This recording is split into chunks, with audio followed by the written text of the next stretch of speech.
J'ai rencontré Josiane, et il y avait une autre personne, je ne sais pas si c'est Claudine, je ne me rappelle plus, mais je crois que c'est Claudine, et puis il y avait Alix. Et j'ai pu montrer des photos, on m'a dit, des tableaux, on m'a dit, vas-y, fonce. J'ai fait ma première exposition, et c'est pas une question d'exposition, c'est pas ça qui m'intéresse. C'est comment on est accueilli, comment le regard des autres, comment ils regardent. Franchement, c'est super. C'est un regard qu'on ne connaît pas. Qu'on ne connaît pas. C'est simplement des gens comme nous, comme vous. On n'est pas des malades, attention. On est simplement des humains, comme tout le monde. Chacun a une route, chacun peut avoir des hauts et des bas. Mais on est tous pareils, et n'importe qui peut tomber en dépression, ou dans l'alcool, ou dans la drogue, n'importe qui. Et voilà, moi je dis, c'est super à Serma. Continuez comme ça, vous êtes forts. Allez, c'est dommage. La Serma, c'est le seul truc qui existe, parce que quand vous allez dans une cure à droite, à gauche, ils ne vous proposent que des solutions chimiques, des solutions durables de 1 mois, 2 mois, qui en fait là, vous ouvrez les cœurs, vous ouvrez les âmes, vous mettez les gens en avant. Hein, t'existes quoi, t'es pas une merde, non, l'alcool ne t'a pas foutu en tant que merde. C'est un tac, tiens, regarde. Moi, je voudrais dire que justement, que vous soyez fiers de vous et de votre parcours, de ce que vous êtes en train de faire.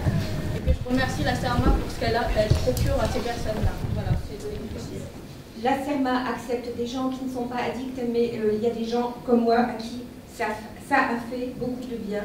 Oser chanter dans une chorale ou chanter tout seul, comme avec les cours du mercredi, c'est aussi très important pour certaines personnes de pouvoir exprimer et s'exprimer, et quand on n'ose pas.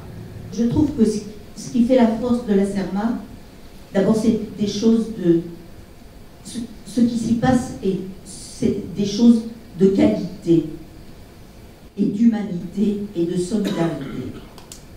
Et je trouve que par les temps qui courent, c'est assez rare. Et je veux dire aussi que j'ai appris, je suis passionnée de théâtre, j'ai fait du théâtre, j'ai fait un petit peu d'atelier d'écriture. Je fais maintenant l'atelier conte avec Michel et puis Hélène. Pendant des années, Madame Tépon m'a dit « Écoutez le silence ». Je crois, avec l'atelier conte, avoir commencé à écouter le silence qui est en moi. Et je le dis avec beaucoup d'émotion parce que la Serma, c'est à la fois les médecins, les soignants, les salariés, les bénévoles. Et c'est grâce à Alix que j'ai eu un certificat de compétences en médiation culturelle parce qu'elle m'a aidé en informatique, sinon j'étais complètement paumée. La Serma, c'est une histoire de cœur. Il y a le cœur. Ce sont des êtres à cœur ouvert parce qu'ils ont beaucoup souffert. Et la souffrance ouvre le cœur ou elle le ferme. Donc, voilà, la Serma, je trouve que c'est une affaire de cœur. Et sans cela, on ne peut rien faire.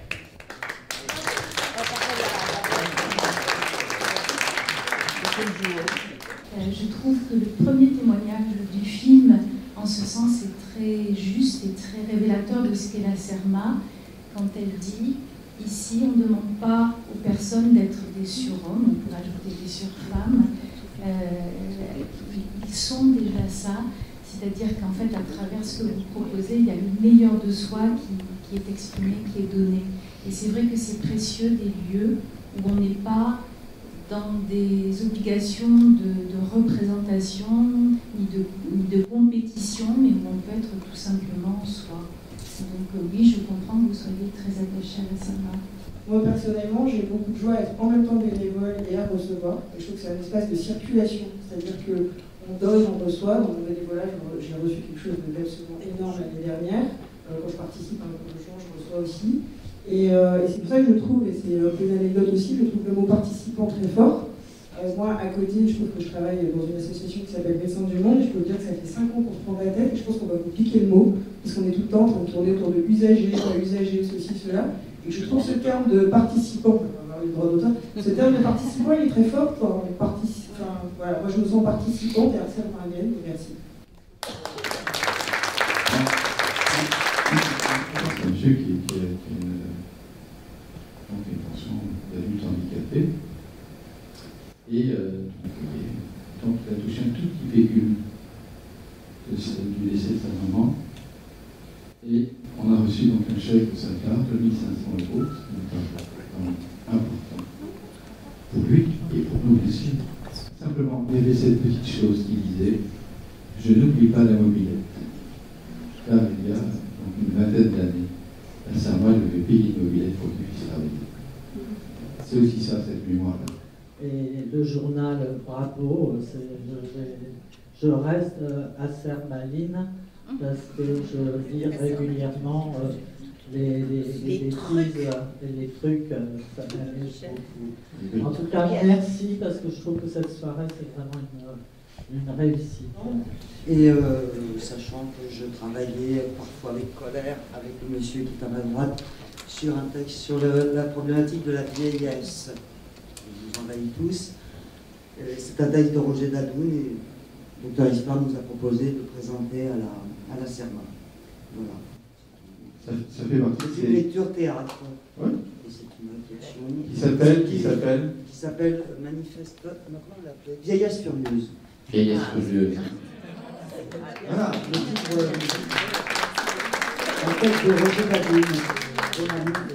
Ça veut dire que voilà, il y a multi-entrées, et si vous avez autour de vous des personnes qui veulent montrer un spectacle, etc., c'est comme ça que ça fonctionne. Donc, Philippe, il faut lever la série. on mange.